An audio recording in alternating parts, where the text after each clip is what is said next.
السلام علیکم ورحمۃ اللہ وبرکاتہ۔ اسٹوڈنٹس کیا حال ہے؟ اللہ سے دعا ہے کہ ہم سب کو اپنی عافیت میں رکھے۔ ابھی جو ہمارا لیسن جاری ہے وہ lesson number 3 rights of the Quran. اس میں آپ نے ابھی تک تلاوت جو 7th اسٹینڈرڈ میں پڑھ چکے ہیں آپ، اور پھر دوسرا رائٹ تدبر جس کا ایکسپلینیشن ہو چکا ہے، پھر تیسرا حق ایکٹنگ اپن دا قرآن جو اس سے پہلے کی ویڈیو میں اس کا ایکسپلینیشن ہو چکا ہے، وضاحت ہو چکی ہے، تفصیل بات سمجھائی چکی ہے۔ So today we read about preaching of the Quran. آج ہم پریچنگ آف دا قرآن کے تعلق سے پڑھیں گے، یعنی قرآن کی تبلیغ، قرآن کو دوسرے تک پہنچانا، یہ بھی قرآن مجید کا حق ہے۔ کیوں؟ The Quran is not meant for scholars and Muslims alone۔ قرآن صرف علماء کے لیے اور مسلمانوں کے لیے نہیں ہے کہ علماء ہی اس کو پڑھیں گے، علماء ہی اس کو سیکھیں گے، سمجھیں گے، اور نہ صرف یہ کہ مسلمان ہی اس کو سیکھے سمجھیں گے۔ It is a book of guidance for all human beings، بلکہ یہ تمام انسانوں کی ہدایت کی کتاب۔ So it is imperative that it must be conveyed to all human beings۔ اس لیے اس کا تقاضا ہے کہ اسے تمام انسانوں تک پہنچایا جائے، انہیں اس کی تعلیم دی جائے، اور حسب ضرورت اس کی بنیاد پر لوگوں کو تنبیہ کی جائے، فہمائش کی جائے۔ اللہ تعالیٰ نے رسول اللہ صلی اللہ علیہ وسلم کو حکم دیا کہ اے پیغمبر، جو کچھ تمہارے رب کی طرف سے تمہارے اوپر نازل کیا گیا ہے وہ لوگوں تک پہنچا دو۔ اگر تم نے ایسا نہ کیا تو اس کی پیغمبری کا حق ادا نہ کیا۔ سورہ المائدہ ورس نمبر 67۔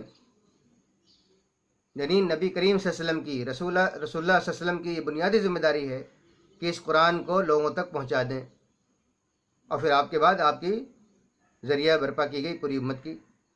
یہ صاف صاف قرآن مجید میں اللہ کا ارشاد گرامی ہے، اور آپ کا فرض منصب بھی قرار دیا گیا۔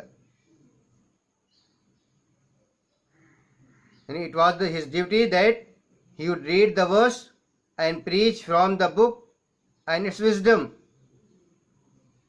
کہ نبی کریم صلی اللہ علیہ وسلم اس آیت کو، قرآن مجید کی آیتوں کو اور قرآن کو لوگوں تک پہنچا دیں۔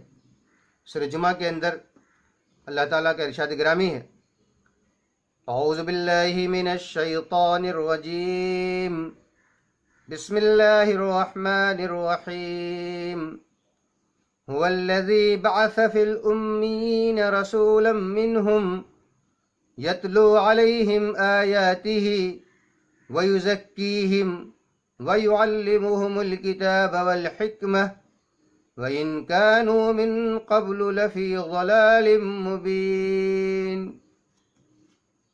صدق اللہ العظیم۔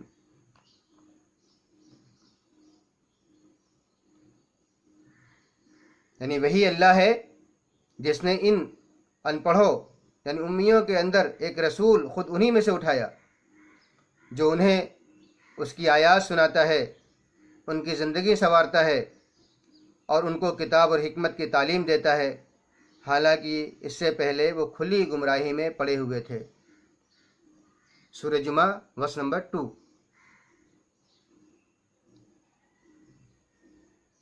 تو نبی کریم صلی اللہ علیہ وسلم کو یہ احکامات دیے گئے، اور اس بنیاد پر رسول اللہ صلی اللہ علیہ وسلم کو رسول صلی اللہ علیہ وسلم نے اپنی ذمہ داری پورے طور پر ادا فرمائی۔ اللہ نے ایک اور ہدایت فرمائی کہ رسول اللہ صلی اللہ علیہ وسلم کو اللہ تعالیٰ نے یہ ہدایت بھی دی کہ کہہ دو مجھے حکم دیا گیا ہے کہ میں قرآن پڑھ کر سناؤں۔ اب جو ہدایت اختیار کرے گا وہ اپنے ہی بھلے کے لیے اختیار کرے گا، اور جو گمراہ ہے اس سے کہہ دو میں تو بس خبردار کر دینے والا ہوں۔ سورہ النمل ورس نمبر 92۔ یہ ساری آیتیں کس بات کی گواہ ہیں؟ یہ ساری آیتیں بتا رہی ہیں کہ نبی کریم صلی اللہ علیہ وسلم کی ذمہ داری کیا تھی بنیادی، قرآن پڑھ کر سنانا. آپ صلی اللہ علیہ وسلم اپنی دعوت، اپنی تبلیغ کی بنیاد قرآن مجید کرتے تھے. آج بھی کوئی اگر دعوت کا کام کرنا چاہتا ہے، تبلیغ کا کام کرنا چاہتا ہے، تو اس کو قرآن کو ذریعہ اختیار کرنا پڑے گا. قرآن لوگوں کو بتانا پڑے گا، قرآن کو پہنچانا پڑے گا، قرآن کی آیتیں سنانی پڑیں گی، اور قرآن کے ذریعے ہی دین واضح طور پر پھیل سکتا ہے. تو اس لیے نبی کریم صلی اللہ علیہ وسلم نے باضابطہ کہا جائے کہ اسکول بھی قائم کیے. ہی would teach the قرآن ان دار الارقم. دار ارقم مکہ کے اندر آپ نے دار ارقم قائم کیا، اور اس میں آپ قرآن کی تعلیم دیا کرتے تھے. اینڈ صفہ آف مسجد نبوی، اور مدینہ کے اندر صفہ نام کا ایک چبوترا تھا، ایک پلیٹ فارم تھا. وہ سمجھیے کہ دنیا کا پہلا اسکول ہے وہ صفہ، جہاں پر آپ صلی اللہ علیہ وسلم صحابہ کرام کو قرآن کی تعلیم دیا کرتے تھے. So after the first covenant of Aqaba, he sent Musab ibn Umayr radiyallahu ta'ala anhu and Abdullah ibn Maktoum radiyallahu ta'ala anhu to Medina with the purpose of teaching the Quran to people. پہلے عقبہ کے معاہدے کے بعد نبی کریم صلی اللہ علیہ وسلم سے کویننٹ ہوا تھا، معاہدہ ہوا تھا، مدینہ والوں نے آگے کیا تھا شروع میں، جب مکہ کے حالات انتہائی نازک ہو گئے اور آپ صلی اللہ علیہ وسلم کا وہاں پہ جینا دوبھر ہو گیا، دین کا پھیلانا مشکل کر دیا گیا، تو مدینہ کی طرف پھر آپ کا راستہ کھولا گیا. اور اس موقع پہ جب صحابہ کرام آپ سے ملنے آئے مدینہ کے، تو ان سے معاہدہ ہوا. یہ ایک الگ تفصیلی موضوع ہے کہ معاہدے کی پھر کیا اس کے پارٹس تھے، کیا اس کی شکیں تھیں، کیا کس بات میں معاہدہ ہوا، لیکن یہ تھا کہ آپ صلی اللہ علیہ وسلم کو پناہ دیں گے. اور پھر آپ نے عقبہ کے اس معاہدے کے بعد، عقبہ کہتے ہیں گھاٹی کو، ویلی کو، تو بیعت عقبہ اولا، بیعت عقبہ ثانیہ، 2 بیعت ہوئی ہے آپ صلی اللہ علیہ وسلم کی مدینہ والوں سے. تو پہلی بیعت کے موقع پر، فرسٹ کونوینٹ آف عقبہ، چند ہی لوگ آپ پر ایمان لائے تھے اس موقع پر مدینہ کے، تو آپ نے ان کے ساتھ مصعب بن عمیر رضی اللہ تعالیٰ عنہ کو اور عبداللہ ابن ام مکتوم رضی اللہ تعالیٰ عنہ کو، یہ دونوں نام یاد رکھیے، ان دونوں کو بھیجا تھا قرآن مجید کی تعلیم کے لیے. یعنی حضرت مصعب بن عمیر اور عبداللہ بن ام مکتوم رضی اللہ عنہ کو بھیجنے سے کہ آپ نے ان کو اپنے سے پہلے بھیجا، اور اس مقصد سے بھیجا کہ تاکہ جا کے مدینہ والوں کو قرآن مجید کی تعلیم دے، جو کچھ ان کے اوپر نازل ہوا ہے، کیا کچھ نازل ہو رہا ہے، اس کی ان کو تعلیم دی جائے. اب ایک واقعہ اور سنیے خود نبی کریم صلی اللہ علیہ وسلم کی زندگی کا. Once when Prophet sallallahu alaihi wasallam came out of his chamber, he saw 2 groups. One group was busy with invocations and salah. Second group was preaching and learning the Quran. Prophet sallallahu alaihi wasallam said, both are doing virtuous work. Then he said, I have been sent as a teacher, and sat in the group engaged in teaching and learning of the Quran. That is narrated by Ibn Majah. کتنا بہترین واقعہ ہے کہ نبی کریم صلی اللہ علیہ وسلم ایک مرتبہ اپنے حجرے سے باہر آئے، دیکھا کہ 2 گروپ ہیں مسجد میں، 2 گروپ ہیں. ایک گروپ تو کچھ ذکر اذکار کر رہا ہے، تسبیحات پڑھ رہا ہے، نوافل پڑھ رہا ہے، نمازیں پڑھ رہا ہے، اور دوسرا گروپ صحابہ کرام کا دوسرا گروپ قرآن مجید کی تعلیم اور قرآن مجید کی تدریس اور قرآن کو سیکھنے اور سکھانے میں لگا ہوا ہے.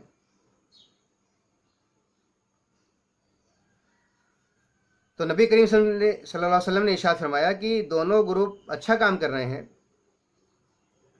پھر آپ نے کہا کہ اس دوسرے گروپ کی اہمیت کو واضح کرتے ہوئے، نیکی کام تو وہ بھی ہے، تسبیحات پڑھنا، ذکر اذکار کرنا، نوافل پڑھنا، لیکن آپ نے کیا فرمایا؟ I have been sent as a teacher. بعثت معلما، میں ٹیچر بنا کے بھیجا گیا ہوں، میں معلم بنا کے بھیجا گیا ہوں، میں لوگوں کو تعلیم دینے کے لیے بھیجا گیا ہوں.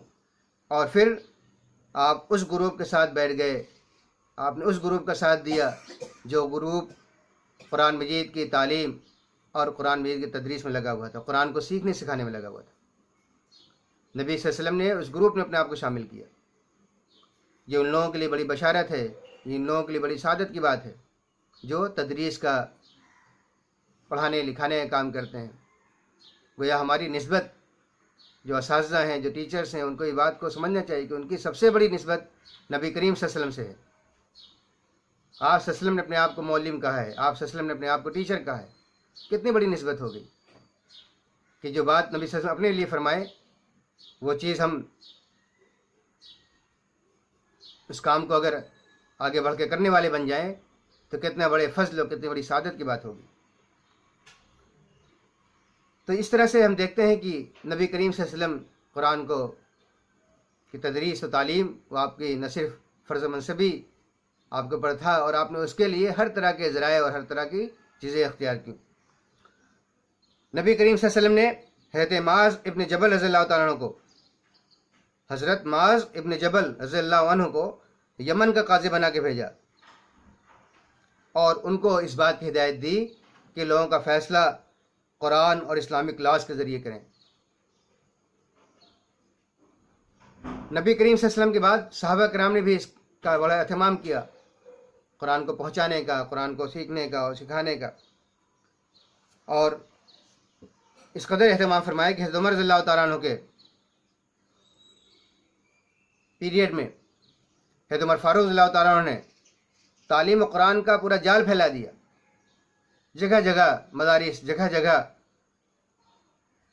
سیکھنے سکھانے کا سلسلہ جاری فرما دیا گیا، اور یہاں تک کہ ابو سفیان نامی ایک شخص کو خاص اسی کام پر مامور کیا۔ کس کام پر؟ کہ وہ قبائل میں جا کر کے ہر شخص کا امتحان لیں، ایگزامن کریں، ان کو جو سکھایا جا رہا ہے، جو پڑھایا جا رہا ہے اس کے تعلق سے امتحان لیا جائے، اور جس کو قرآن مجید یاد نہ ہو، جو قرآن مجید لرن نہ کرنا ہو، جو سیکھ نہ رہا ہو، اس کو سزا بھی دی جائے۔ یہ سسٹم بھی جاری کیا گیا۔ یہ نہیں اپنی مرضی کی بات ہے ہم سیکھیں چاہے نہ سیکھیں، مسلمانوں کی ذمہ داری ہے یہ کہ قرآن کو سیکھیں اور اس کو دوسروں تک پہنچائیں۔ تو اب چونکہ رسول اللہ صلی اللہ علیہ وسلم آخری رسول تھے، اور آپ صلی اللہ علیہ وسلم کے بعد رہتی دنیا تک امت مسلمہ کو آپ کی نیابت کرنی ہے، کوئی آپ کی ذمہ داری نبی صلی اللہ علیہ وسلم نے اپنی ذمہ داری اب امت مسلمہ کو دے دی ہے۔ اس لیے تبلیغ و تعلیم قرآن کی ذمہ داری امت مسلمہ کے کندھوں پر ہے، اور امت مسلمہ کو کہ ہر فردوں کی ذمہ داری نبھانی ہے، ہر مسلمان کو ذمہ داری نبھانی ہے آن دا بہاف آف پروفٹ محمد صلی اللہ علیہ وسلم۔ ہر فرد آپ کا نمائندہ ہے، ہر فرد آپ کے ذریعے دی ہوئی ذمہ داری کو پورا کرنے کا اہل ہے، اور اس کو پورا کرنا چاہیے۔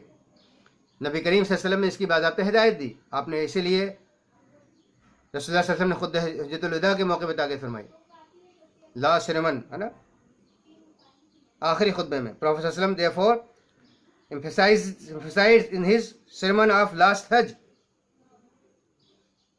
آخری حج کے موقع پہ آپ نے یہ تاکید فرمائی۔ کیا تاکید فرمائی؟ بلغوا عنی ولو آیا، you should convey on my behalf even if it is only one verse، میری جانب سے پہنچا دو، اگرچہ ایک ہی آیت ہو، ایک ہی آیت کیوں نہ ہو، لیکن اس کو میری جانب سے تمام انسانوں تک پہنچاؤ۔ گویا قرآن مجید کو پہنچانے کی ذمہ داری امت مسلمہ پر عائد ہوتی ہے، تمام انسانوں کے لیے، تمام انسانوں تک۔ تو ہماری ذمہ داری ہے کہ ہم ہر ایک کو قرآن پہنچائیں، ہر ایک کو قرآن سکھائیں، ورنہ ایک بہت اہم بات ہے، بہت ہی دل کو لرزانے والی بات ہے کہ کہیں ایسا نہ ہو کہ ہم پر کتمان، کنسیل یعنی چھپانے کا الزام آئے اور ہم پر لعنت برسنے لگے۔ یعنی جو لوگ قرآن مجید کو چھپائیں گے، قرآن مجید کو لوگوں تک نہیں پہنچائیں گے، اللہ تعالیٰ نے ان پر لعنت فرمائی ہے۔ یہ بڑا لرزہ کر دینے والا معاملہ ہے۔ ہمیں اپنی ذمہ داری کو سمجھنا چاہیے، قرآن کو سیکھنا چاہیے، قرآن کے حقوق کو ادا کرنے کی کوشش کرنی چاہیے۔ وعید بھی سن لیجئے جس کے تعلق سے اللہ تعالیٰ نے ارشاد فرمایا، سورہ بقرہ کے اندر اللہ تعالیٰ کا ارشاد ہے اعوذ باللہ من الشیطان الرجیم بسم اللہ الرحمن الرحیم ان الذين يكتمون ما انزلنا من البينات والهدى من بعد ما بيناه للناس في الكتاب اولئك يلعنهم الله وَيَلْعَنُهُمُ اللَّاعِنُونَ صدق اللہ العظیم. یعنی بے شک وہ لوگ جو ہماری نازل کی ہوئی روشن تعلیمات اور ہدایات کو چھپاتے ہیں، درا حال ہے کہ ہم انہیں تمام انسانوں کی رہنمائی کے لیے اپنی کتاب میں بیان کر چکے ہیں. تمام انسانوں کی رہنمائی کے لیے اپنی کتاب میں بیان کر چکے ہیں. یقین جانو کہ اللہ بھی ان پر لعنت کرتا ہے اور تمام لعنت کرنے والے بھی ان پر لعنت بھیجتے ہیں. یعنی جو لوگ قرآن مجید کی تعلیمات کو، ہدایات کو چھپاتے ہیں، کوئی بھی ہوں، بڑے ہوں، چھوٹے ہوں، علماء ہوں، غیر علماء ہوں، عوام ہوں، جو بھی مسلمان قرآن مجید کی تعلیمات کو دوسرے انسان تک نہیں پہنچائے گا، اپنے پاس رکھے رہے گا جزدانے بند کر کے گھروں کے اندر، اللہ تعالیٰ نے اس کے بارے میں فرمایا کہ یقین جانو کہ اللہ ان پر لعنت کرتا ہے اور تمام لعنت کرنے والے بھی ان پر لعنت بھیجتے ہیں. اسی لیے قرآن مجید کی محض تلاوت کافی نہیں ہوتی. بعض ٹائم قرآن ہم پڑھتے رہتے ہیں اور قرآن ہم پر بجائے ہمیں ثواب ملنے کے قرآن ہم پر لعنت کرتا رہتا ہے. تو یہ 4 حقوق بیان فرمائے گئے، 4 حقوق ہم نے پڑھے. ہمیں دعا کرنا چاہیے کہ اللہ تعالیٰ ہم کو ان حقوق پر، ہم ان حقوق کو ادا کر سکیں، ان رائٹس کو ادا کر سکیں. اپنے لیے خوب دعا کرنی چاہیے، مسلمانوں کے لیے دعا کرنی چاہیے، اور اپنے ان حقوق کو ادا کرنے کے لیے اپنے آپ کو اہل بنانا چاہیے. اللہ سے دعا ہے کہ ہمیں اپنے فضل سے نوازے، اپنی رحمت نازل فرمائے، ہماری دنیا اور آخرت کامیاب کر دے، دنیا اور آخرت کی تمام بھلائیاں ہمیں نصیب فرمائے، اور جو ذمہ داری ہم پر اللہ نے عائد کی ہے قرآن مجید کے حق ادا کرنے کے تعلق سے، اس کو پورا کرنے کی توفیق عطا فرمائے. السلام علیکم ورحمۃ اللہ وبرکاتہ. جزاکم اللہ خیرہ.